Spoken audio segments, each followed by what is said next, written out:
We are so grateful you've chosen to spend this time with us, listening to the stories we love to tell.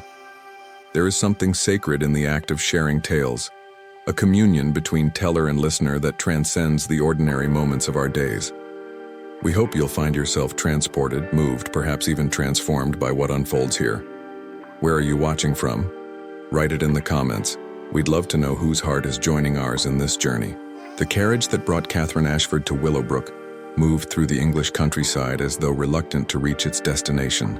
Autumn had laid its hand upon the land with a painter's precision, turning the hedgerows to copper and gold, scattering leaves like discarded love letters across the narrow road.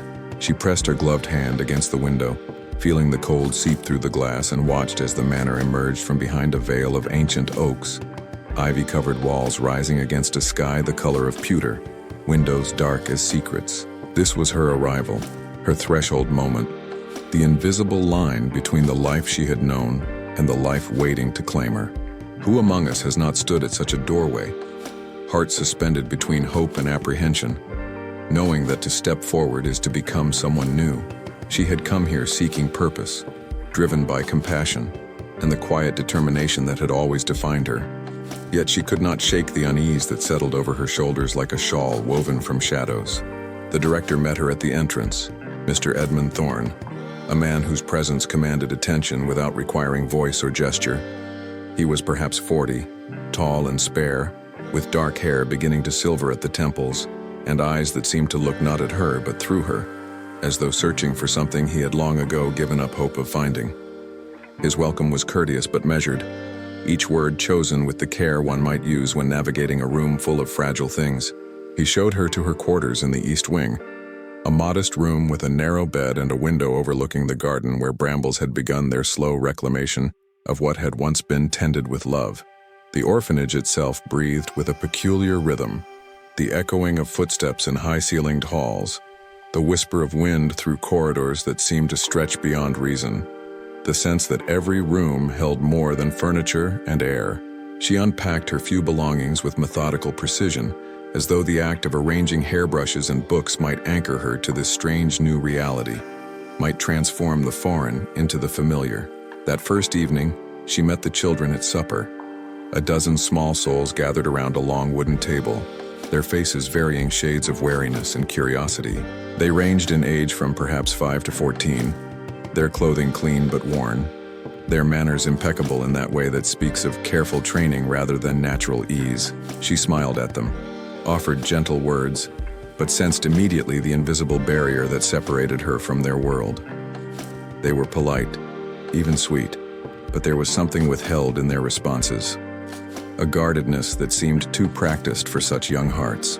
Little Margaret, no more than 7 with hair the color of wheat, stared at her with eyes far too knowing, while Thomas, gangly and awkward at 12, refused to meet her gaze at all. What stories had these walls absorbed?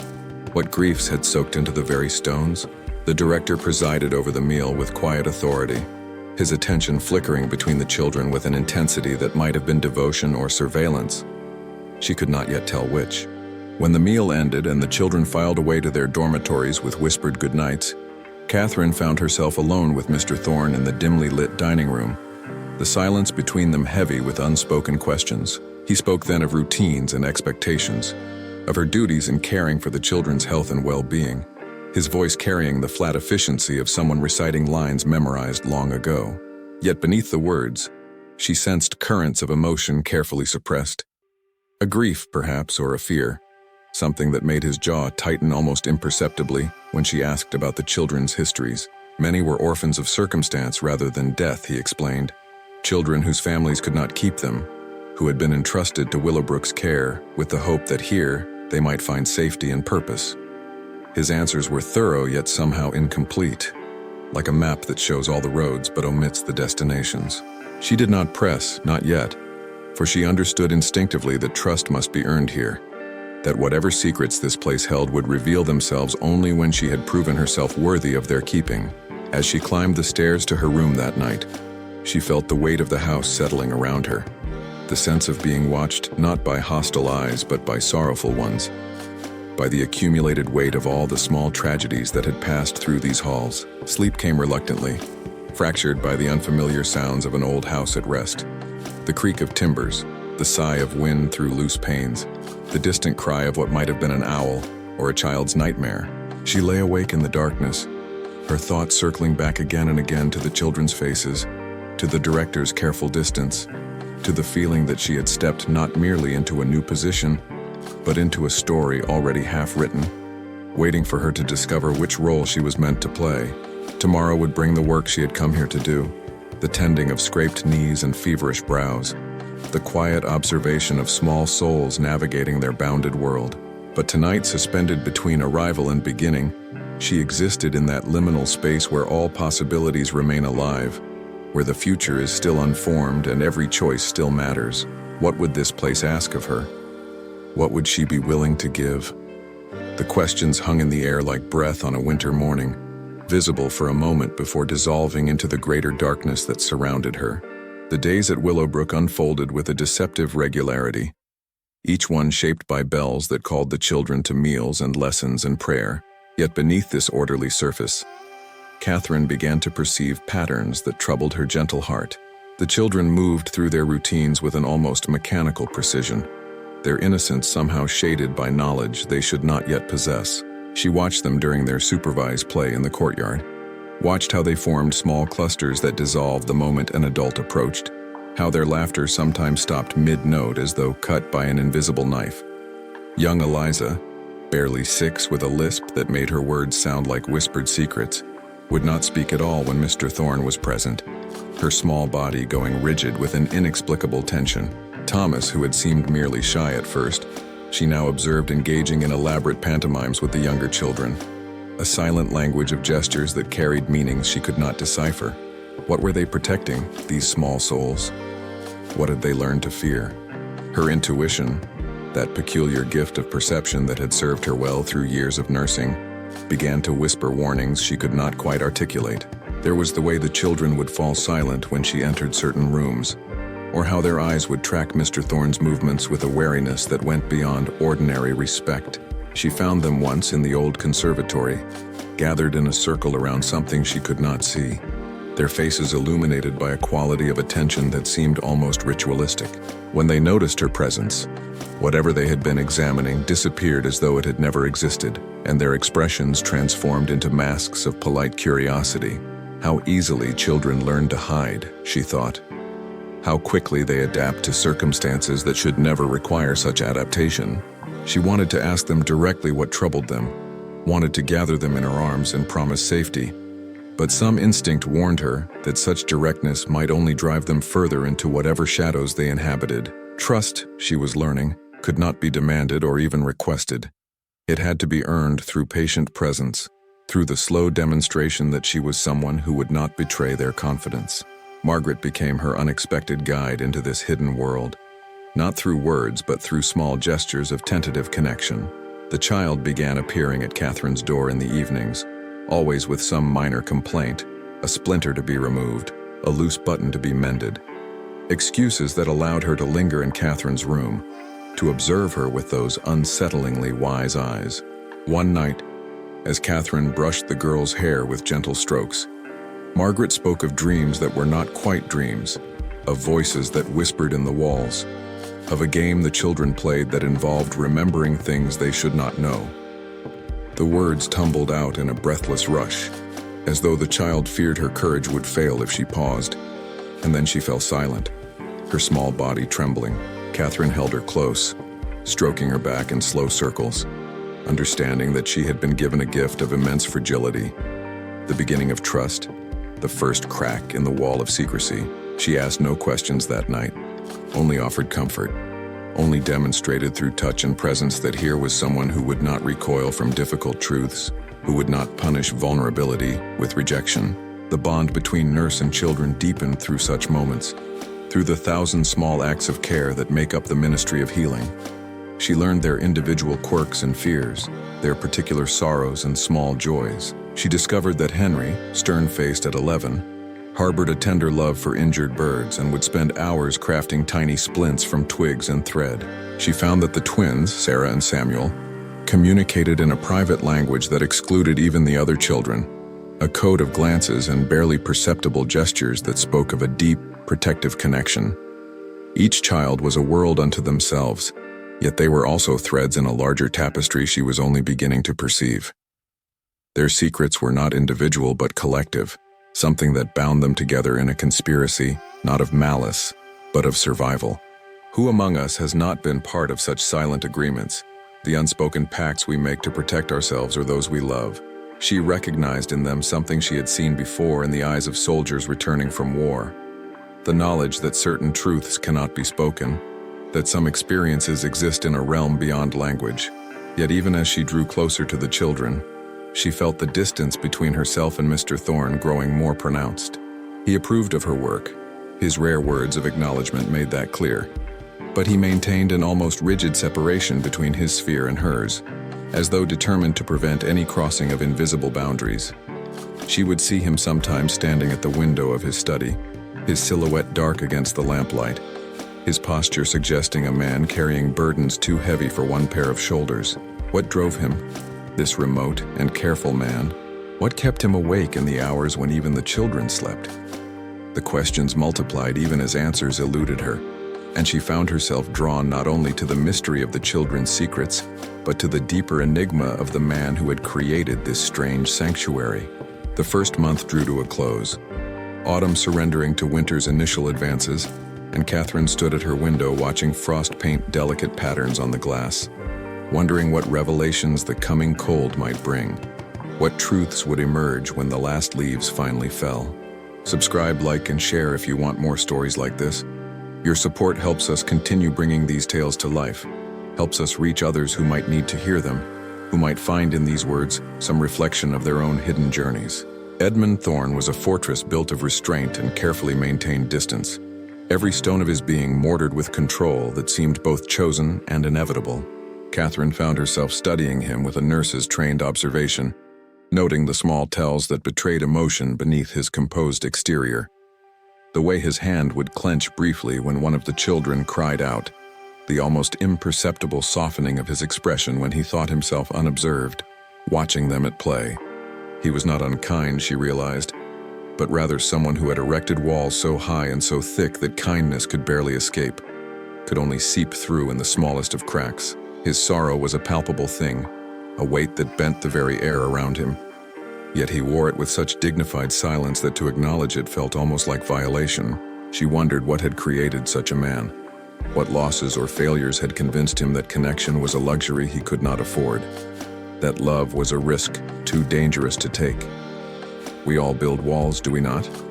The question is whether they protect us or imprison us, whether they keep danger out or keep life from getting in. Their interactions were formal, courteous exchanges about logistics and schedules, yet she began to notice moments when his attention lingered on her longer than necessary, when his questions about the children's welfare carried an undertone of something more personal. He would inquire about her comfort, whether she had everything she needed, his voice carefully neutral, yet his eyes betraying genuine concern. Once, when she had fallen ill with a brief fever, she woke to find a tray outside her door, tea and toast, simply prepared but thoughtful. And though no note accompanied it, she knew it came from him. These small gestures existed in tension with his general remoteness, like flowers struggling to bloom in frozen ground, and she found herself moved by them in ways she had not anticipated. There was something deeply affecting about kindness offered by someone who seemed to have forgotten how to be kind to himself, about tenderness extended from a heart that had clearly known too much pain. She began to see him not as an obstacle to understanding the orphanage's mysteries, but as perhaps the greatest mystery of all. A man who had chosen exile in the midst of the very children whose welfare he had dedicated himself to protecting. Winter deepened its hold on the countryside, and with it came the long evenings when the children were abed early, and the adults found themselves with hours to fill. She and Edmund, for she had begun to think of him thus, if only in the privacy of her thoughts, occasionally shared the library, that book-lined sanctuary where firelight cast dancing shadows on walls lined with leather spines. They would read in companionable silence, she with her medical texts or novels, he with papers and ledgers that seemed to absorb his complete attention. Yet she sensed his awareness of her presence, the way his reading would slow when she turned a page, the brief glances he would steal when he thought her absorbed in her own book. One evening, emboldened by the intimacy of firelight and solitude, she asked him about the founding of Willowbrook, and to her surprise, he answered with something approaching openness.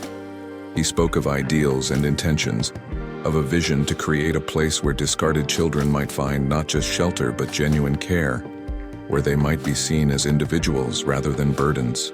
His voice, usually so measured, took on a quality of passion when he described this vision, and she glimpsed for a moment the younger man he must have been, full of purpose and hope, before something had dimmed that light.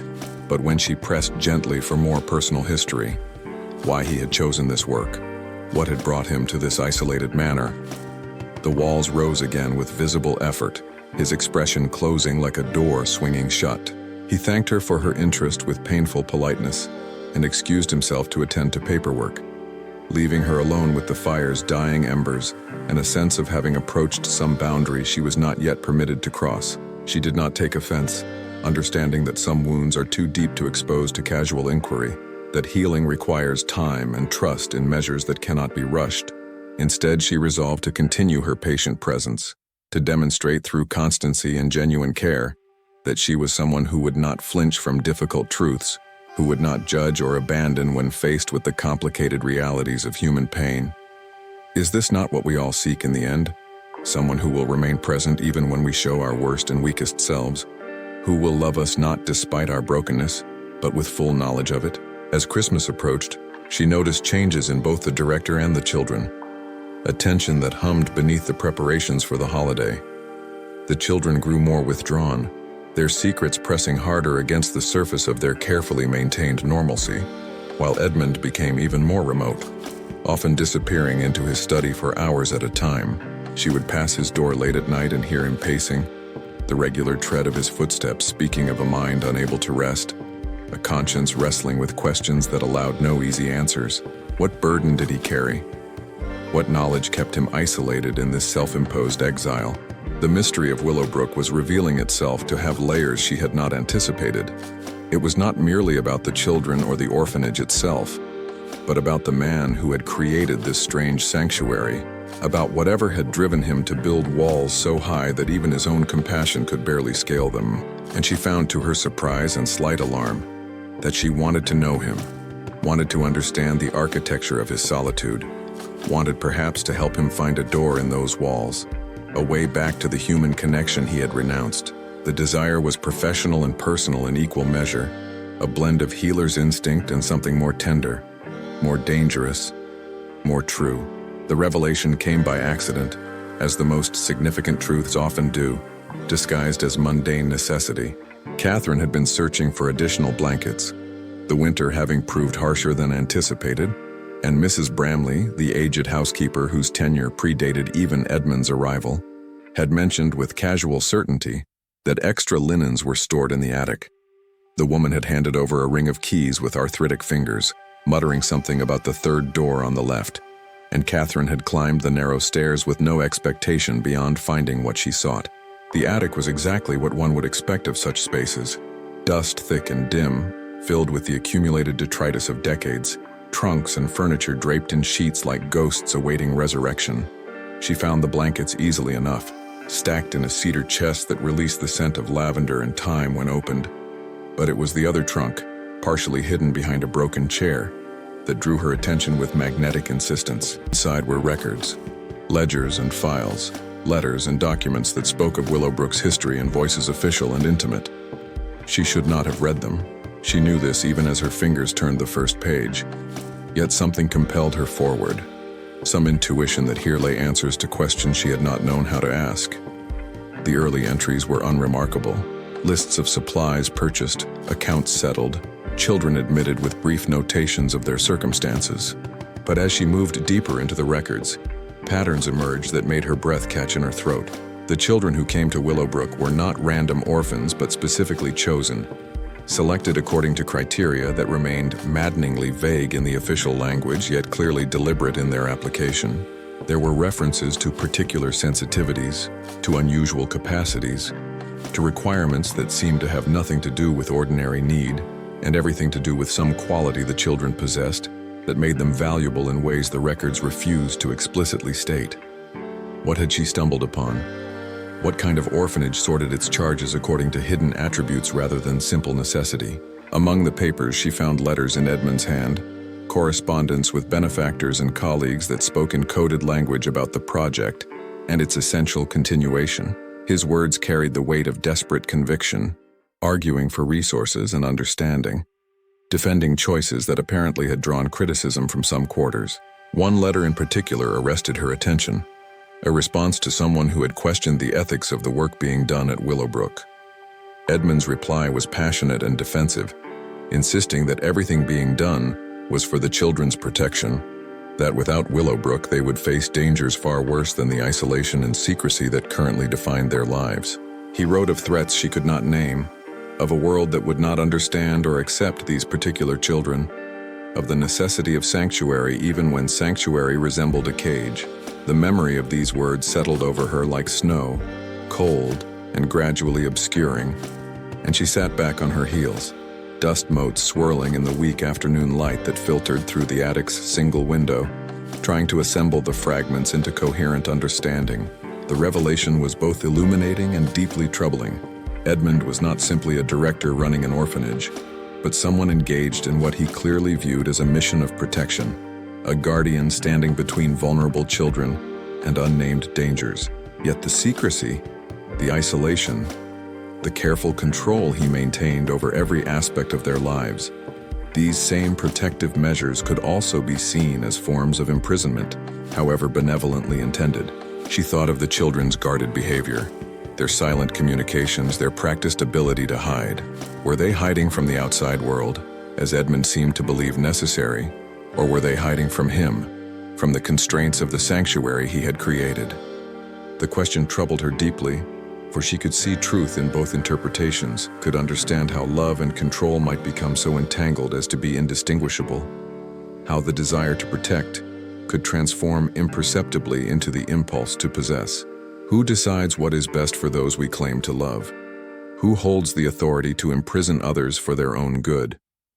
These were not abstract ethical questions, but immediate, practical dilemmas that demanded resolution. She carefully returned the documents to their trunk, replaced the blankets she had ostensibly come for, and descended the stairs with her mind churning through implications and possibilities. Should she confront Edmund directly? Should she continue her quiet observation, gathering more information before making any accusations? The children trusted her now, or were beginning to. Would maintaining Edmund's confidence betray that trust? Or would challenging him too soon risk her position and thus her ability to help them at all? The ethical complexities multiplied with each step, and she realized that her arrival at Willowbrook had thrust her into a situation far more complicated than she had imagined, one that would require wisdom beyond her years and courage she was not certain she possessed. That night, lying sleepless in her narrow bed, she heard again the sounds that had troubled her first evening. The creaks and whispers, the sense of the house breathing around her. But now those sounds carried new meaning, seemed to speak not of supernatural unease but of human secrets pressing against their constraints, of truths demanding to be known even when knowing brings only greater burden. What would she do with what she had learned? The question hung in the darkness, and morning brought no easy answer. Understanding came in layers, each revelation exposing another mystery beneath, like peeling an onion that produced not clarity, but tears. Catherine began her investigation with the orphanage itself, researching its founding and what few public records existed in the nearby village library. Willowbrook had been established 30 years prior, purchased by a consortium of philanthropists whose names appeared in documents, but whose actual involvement seemed minimal once the initial funding had been secured. The property had a longer history, a manor house built in the previous century by a family whose fortunes had collapsed, leaving the building to decline through decades of neglect before being rescued for its current purpose. But it was the founder, one Dr. Marcus Holloway, whose story proved most illuminating and most troubling in equal measure. Holloway had been a physician and researcher, brilliant by all accounts but controversial in his methods and theories. He had believed that certain children possessed what he termed heightened sensitivities, abilities to perceive or understand things beyond normal human capacity. His work had been rejected by mainstream medical establishments as pseudoscience, but he had persisted, convinced that these children needed protection from a world that would either exploit their gifts or punish them for being different. Willowbrook was to be his sanctuary and laboratory, a place where such children could live safely while their abilities were studied and understood. Edmund had been his student and protege, had absorbed not just his methods but his convictions, his sense of mission that bordered on obsession. When Holloway died 15 years ago, Edmund had inherited both the orphanage and the burden of continuing work that the larger world refused to acknowledge or support. The truth settled over Catherine like a weight. The children were here not despite their differences but because of them, gathered and isolated in the name of protection that might be indistinguishable from imprisonment. She found herself studying the children with new eyes, looking for evidence of these supposed abilities. What did it mean to say they were sensitive? Margaret's too knowing gaze, Thomas's uncanny ability to anticipate the needs of others, the way Eliza sometimes spoke of events before they happened. Were these the manifestations of genuine gifts, or were they simply the normal variations of human perception exaggerated by isolation and suggestion? And Catherine's medical training made her skeptical of claims that smacked of spiritualism or mysticism, yet her experience with the children made her hesitant to dismiss Holloway's theories entirely. There was something different about these children, something she could sense but not name, a quality that set them apart not through any single dramatic manifestation, but through subtle accumulations of perception and intuition. Perhaps, she thought, the truth lay somewhere between scientific materialism and mystical explanation. Perhaps these children simply possessed greater sensitivity to human emotion and intention, a heightened empathy that in a cruel world became both gift and curse. The pain that drove Edmund's dedication became clearer as she pieced together the fuller picture. He had witnessed what happened when such children were exposed to the ordinary brutalities of the world, had seen them broken by incomprehension and cruelty, had watched as their sensitivities, instead of being nurtured, became sources of torment. His letters spoke of children who had been institutionalized as mad, of others who had been displayed as curiosities, of families who had rejected their own offspring for being unnervingly perceptive or disturbingly different. Willowbrook was meant to spare them such fates, to provide a haven where they could exist without pretense or persecution. Yet in creating this sanctuary, Edmund had also created a prison, however gilded its bars might be. The children were safe but stifled, protected but prevented from engaging with the world in all its messy, complicated reality. His love for them, and Catherine was now convinced it was love, however constrained by his wounds and fears, had become a controlling force, a benevolent tyranny that denied them the very thing all children needed most: the freedom to make their own mistakes, to test their own limits, to become themselves through the painful process of trial and error. Catherine's heart ached with the complexity of what she had uncovered, for she could see the truth from multiple angles and find validity in each perspective. Edmund was not a villain, but a wounded healer who had conflated protection with control, whose genuine care had been warped by loss and fear into something that served his need for certainty more than the children's need for growth.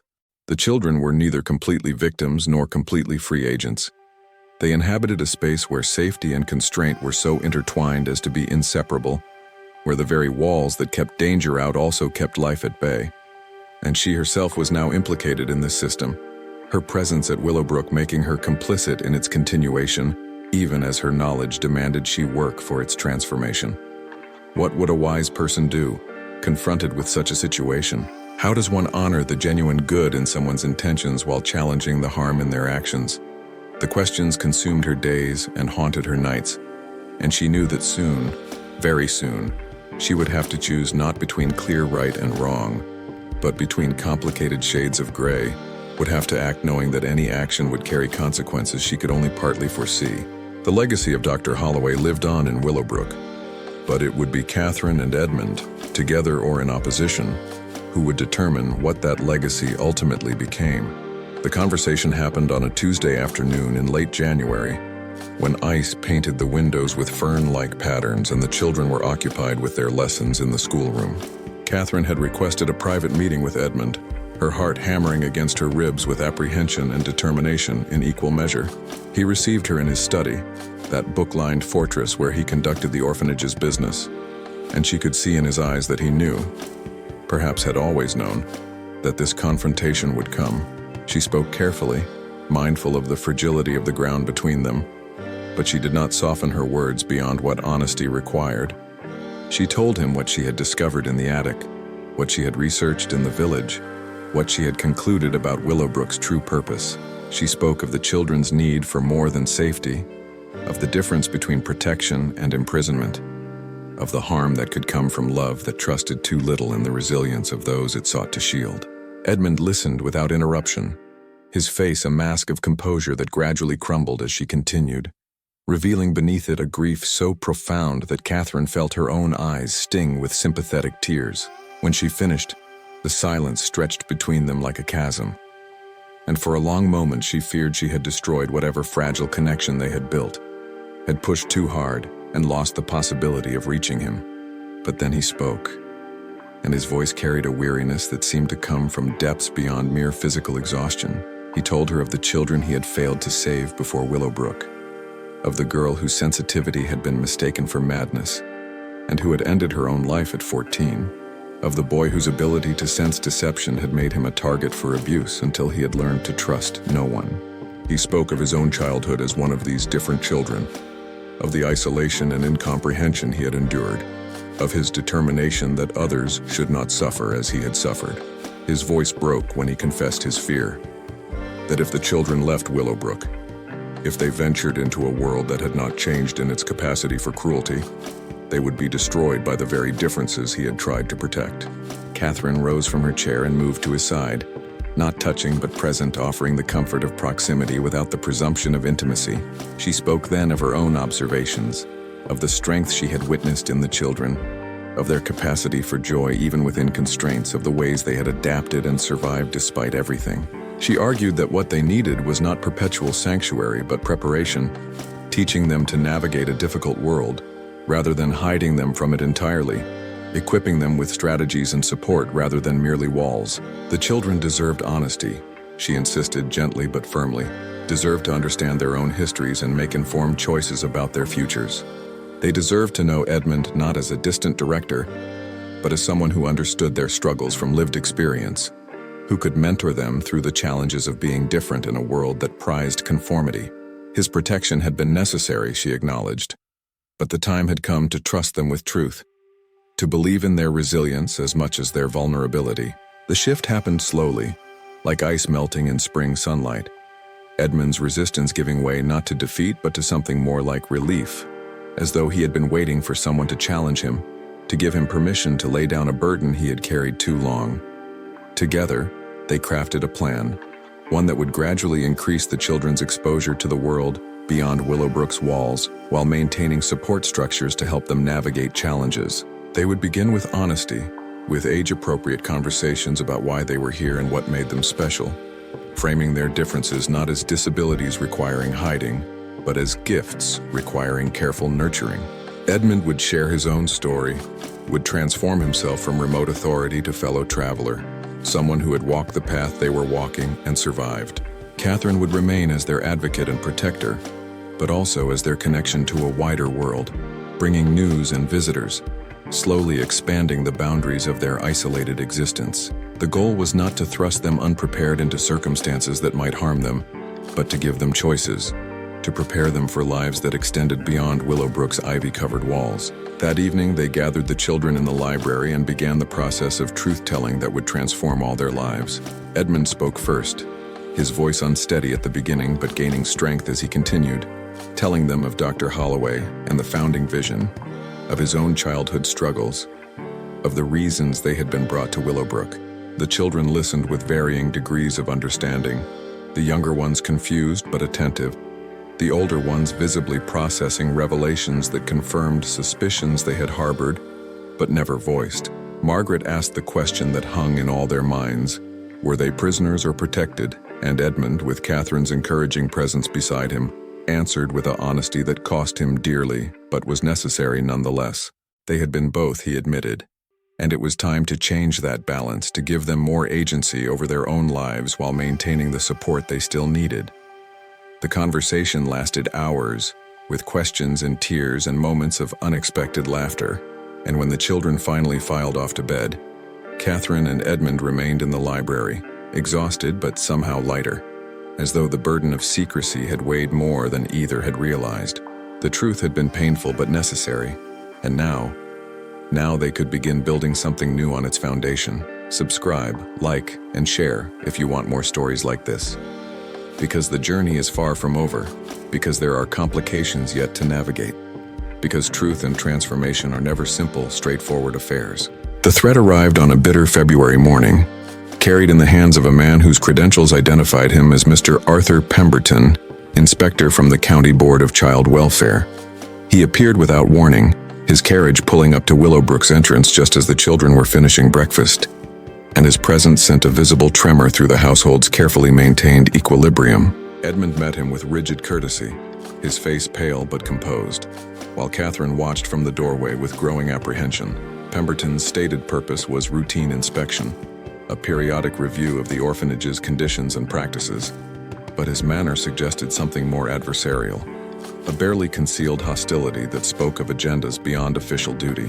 He toured the facilities with meticulous attention, noting details in a leather-bound journal, asking questions that seemed designed less to gather information than to expose inadequacies. The children, sensing danger with that heightened perception that defined them, became models of perfect behavior, their earlier naturalness replaced by the careful performance they had perfected over years of necessary dissembling.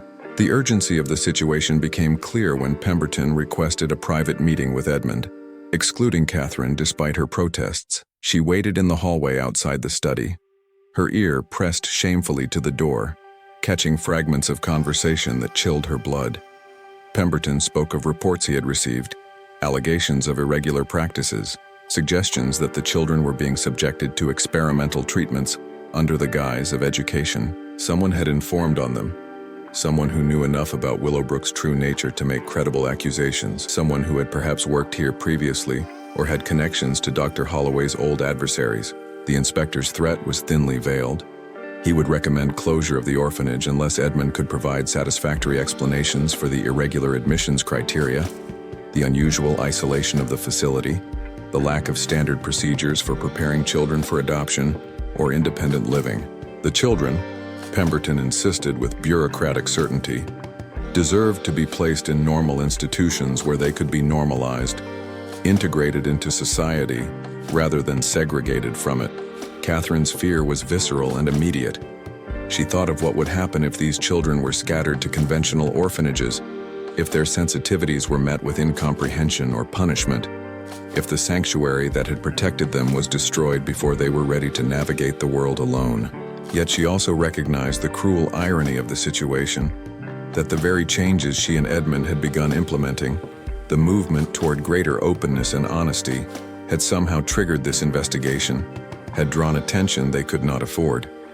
Edmund's defense was passionate when he finally emerged from the study, his face drawn but determined. He spoke of Pemberton as a representative of exactly the kind of rigid thinking that made Willowbrook necessary, the inability to see beyond standardized approaches to recognize that different children might require different forms of care.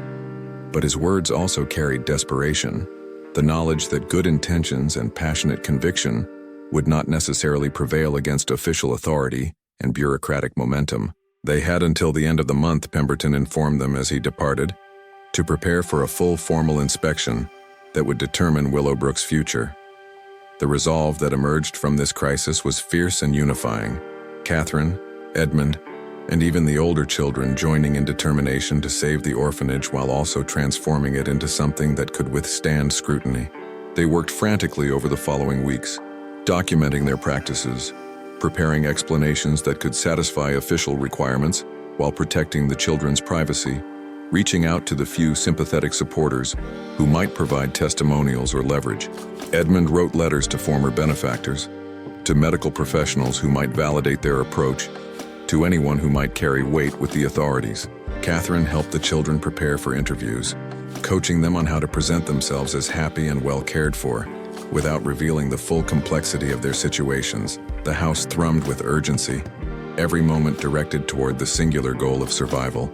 And through it all, Catherine found herself working in closer partnership with Edmund than she had imagined possible, their shared purpose dissolving the last barriers of formality between them. Late one night, exhausted from preparing documents and arguments, they found themselves alone in the library, the fire reduced to embers and the house silent around them.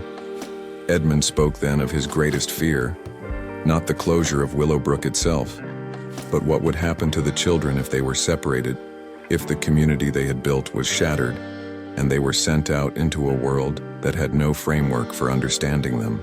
His voice broke on the word scattered, and Catherine reached across the space between their chairs to take his hand, a gesture of comfort that felt both entirely natural and deeply significant. They sat thus for a long moment, connected by touch and shared purpose, and she felt something shift between them, some final wall crumbling to reveal the possibility of connection that had been building since her arrival. The threat at their door had paradoxically brought them together, had forged from crisis the kind of partnership that might endure beyond immediate danger. Whatever the inspection brought, whatever the future held, they would face it together. And that certainty, fragile as it might be against the weight of institutional power, felt like its own kind of salvation. The full truth emerged 3 days before the scheduled inspection, catalyzed by an unexpected ally whose intervention would change everything. Dr. Helena Marsh appeared at Willowbrook's gates like Providence incarnate, an elderly physician whose reputation in childhood development carried enough weight to command respect even from bureaucrats like Pemberton. She had been a colleague of Dr. Holloway's, had corresponded with Edmund over the years, and had come now in response to his desperate letters, bringing with her decades of research and documentation that could provide scientific legitimacy to what had previously existed in the shadows of speculation and faith. Catherine met her with gratitude bordering on reverence, recognizing in the older woman someone who understood both the necessity of Willowbrook's mission and the dangers of its isolation, someone who could bridge the gap between Edmund's passionate convictions and the language of empirical evidence that might persuade official minds. Dr. Marsh brought with her something more valuable than credentials. She brought understanding born of lifelong study into what she termed heightened empathic sensitivity, a documented phenomenon that existed at the margins of accepted psychology, but was slowly gaining recognition among more progressive researchers. She had studied hundreds of children who exhibited the kinds of perceptions and intuitions that marked Willowbrook's residents, had documented their struggles in conventional settings and their flourishing when given appropriate support and understanding. Her research provided what Edmund's passionate assertions could not: empirical backing for the claim that these children were genuinely different, that their differences required accommodation rather than correction, that institutions like Willowbrook served a legitimate purpose in a world that had not yet developed better alternatives. Over the next days, she worked with Catherine and Edmund to prepare a comprehensive report, one that documented each child's history and needs, that demonstrated the thoughtfulness of Willowbrook's approach while also acknowledging areas where improvement was needed. The revelation that most transformed Catherine's understanding came during a private conversation with Dr. Marsh, when the older woman spoke candidly about Edmund's own history.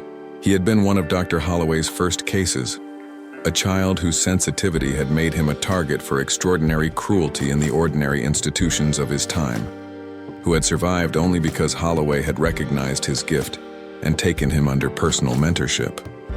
Everything Edmund had built at Willowbrook was an attempt to spare others the suffering he had endured, to create the sanctuary that had come too late for his own childhood. The knowledge settled over Catherine like a revelation, both obvious and shocking. Of course, Edmund's dedication came from lived experience. Of course, his fear was rooted in trauma he had personally survived. She wept for the child he had been, for the pain that had shaped him into the cautious, controlled man he had become, for all the years he had spent building walls around his heart because he had learned too young that vulnerability led only to harm. The compassion she felt was fierce and tender in equal measure, and she understood now that helping the children meant also helping Edmund, meant teaching him through gentle persistence that the world he feared had not entirely ceased to exist, but was not the only world possible. The understanding that passed between Catherine and Edmund in the days before the inspection carried the weight of unspoken recognition. They had each found in the other something unexpected and necessary, a partnership that had deepened imperceptibly from professional collaboration to something that defied simple categorization. She saw him now not as a mystery to be solved, but as a complex human being whose wounds and strengths were equally part of who he was, whose dedication to the children came from the most authentic place possible, his own survival, and his determination that others should not suffer as he had suffered. He saw in her something he had not dared hope for, someone who could understand both the necessity of his mission and the limitations of his approach, who could challenge him without condemning him, who could offer the kind of support that made transformation possible rather than merely demanded. The release of finally being fully known was profound for both of them, the healing that comes from being seen in one's entirety and accepted rather than rejected. The night before Pemberton's return, they gathered the children once more to explain what would happen, to prepare them for questions and observations, to assure them that whatever the outcome, they would not be abandoned or forgotten. Edmund spoke with a vulnerability Catherine had never witnessed before, telling them his own story, admitting his fears and mistakes, asking their forgiveness for the ways his protection had sometimes felt like imprisonment. The children listened with that deep attention that characterized them, and when he finished, Margaret, dear, wise Margaret, stood and walked to him, taking his hand in her small one, and saying simply that they understood, that they had always known he loved them even when that love was hard to feel. The moment broke something in Edmund, released tears he had perhaps held back for decades, and the children gathered around him in spontaneous embrace, offering comfort to the man who had tried so hard to comfort them. Catherine watched through her own tears, understanding that she was witnessing something sacred, the healing of old wounds through the very connection that fear had tried to prevent, the transformation of isolation into community through the simple act of mutual vulnerability. Tomorrow would bring its challenges, but tonight they were whole, and that wholeness would sustain them through whatever trials lay ahead. The inspection, when it came, proved both ordeal and opportunity.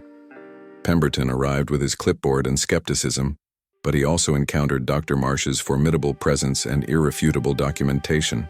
The children performed beautifully, not through artifice but through genuine well-being, their happiness and health evident in every interaction, their unusual perceptiveness presented not as pathology, but as natural variation within the broad spectrum of human capability. Catherine watched Edmund navigate the questions with a new openness, neither defensive nor apologetic, but simply honest about what Willowbrook was attempting to accomplish, acknowledging mistakes while articulating vision with quiet passion. The transformation in him was remarkable. The walls he had maintained for so long had not disappeared entirely, but they had acquired doors, had become boundaries rather than barriers, structures that protected without isolating. When Pemberton requested private interviews with the children, Edmund agreed without the resistance that would have characterized his earlier self, trusting in the children's ability to speak their own truths, believing in the strength of what they had built together. The renewal that came in the weeks following the inspection manifested in countless small changes that accumulated into genuine transformation. Pemberton's report, while noting areas requiring improvement, recommended continuation of Willowbrook's operations with the provision that they implement more regular contact with the outside world and develop clearer pathways for children's eventual transition to independent living. Dr. Marsh agreed to serve as consulting physician and advocate, lending her credibility to their work while also providing oversight that would satisfy official requirements. The orphanage began hosting monthly visits from neighboring families, carefully selected for their openness and kindness, gradually expanding the children's social circles while maintaining protective boundaries. Edmund initiated correspondence with progressive schools that might accept some of the older children as day students, preparing them for eventual lives beyond Willowbrook's walls while ensuring they returned each evening to the safety of community that understood them. The goal was no longer perpetual sanctuary, but preparation for meaningful belonging in a larger world. A shift that required faith. Catherine had once despaired of seeing Edmund develop. The peace that settled over Willowbrook in the following months was not the stagnant quiet of isolation, but the living silence of a home where people felt safe enough to be themselves. The children flourished under the new regime, their gifts nurtured rather than merely protected, their differences honored rather than hidden. Margaret, whose wisdom had always exceeded her years, began helping younger children navigate their own sensitivities, becoming a leader within the community in ways that suggested a future of service to others like herself. Thomas discovered a passion for mathematics that led to tutoring from a university professor who visited weekly, amazed by the boys' intuitive grasp of patterns and relationships. Each child was revealing themselves more fully, becoming more completely who they were meant to be. Now that the weight of secrecy had been lifted, now that they were being prepared for engagement with the world, rather than eternal separation from it, the transformation was not without challenges. There were setbacks and fears, moments when the old patterns of isolation tempted them back toward comfortable constraint. But the direction was clear, the momentum toward health and wholeness unmistakable. For Catherine and Edmund, the months of crisis and transformation had forged a bond that could no longer be denied or dismissed as merely professional collaboration. They moved through the orphanage's rhythms as partners in every sense, their work so integrated that staff and children alike began treating them as a unit, seeking both their approvals, assuming their united front. The emotional connection had deepened into something that required acknowledgement. And one evening in early spring, as they walked together through the garden where new growth was pushing through winter's debris, Edmund spoke the words that had been building between them since her arrival. He loved her, he said simply, loved her wisdom and courage, her ability to see both his wounds and his worth, her insistence on hope even when despair seemed reasonable. She had saved not only Willowbrook but him, had shown him that the walls he had built could become bridges, that protection need not mean isolation, that love could be expressed through trust rather than only through control. Catherine's response was equally simple. She loved him in return, loved the dedication beneath his caution, the tenderness beneath his reserve, the man he was becoming as he learned to believe in possibilities he had long ago abandoned as impossible. The becoming that characterized Willowbrook in its renewed form was not a destination but a continuous process. Each day brought new challenges and new growth, new fears to face and new strengths to discover. The orphanage would never be perfect, for perfection required a static state that was antithetical to the living, breathing reality of human community. But it was becoming something true and good, a place where different children could find genuine sanctuary without sacrificing connection to the larger world, where safety and freedom were held in creative tension rather than treated as mutually exclusive opposites, where love expressed itself through both protection and trust in equal measure. Catherine and Edmund's partnership became the model for this balance, their relationship demonstrating daily that walls could be dismantled without leaving people defenseless, that vulnerability could coexist with strength, that healing was always possible when courage and compassion joined forces. The children watched them and learned lessons more profound than any curriculum could teach, that it was possible to survive being different, possible to build lives of meaning and connection, even from foundations of early trauma, possible to become fully oneself while remaining part of a community that honored rather than constrained individuality. Willowbrook had been reborn, and with it, all who called it home were being born again into fuller versions of themselves, into the people they had always possessed the potential to become. The story was not ending, but beginning, and that beginning held all the promise and possibility that spring holds when it finally arrives after winter's long dominion. They had found their way home, not to a place but to a state of being, not to perfect safety but to the kind of belonging that makes even danger bearable because it is faced together in truth, in love, in the continuous act of becoming that defines all genuine human life.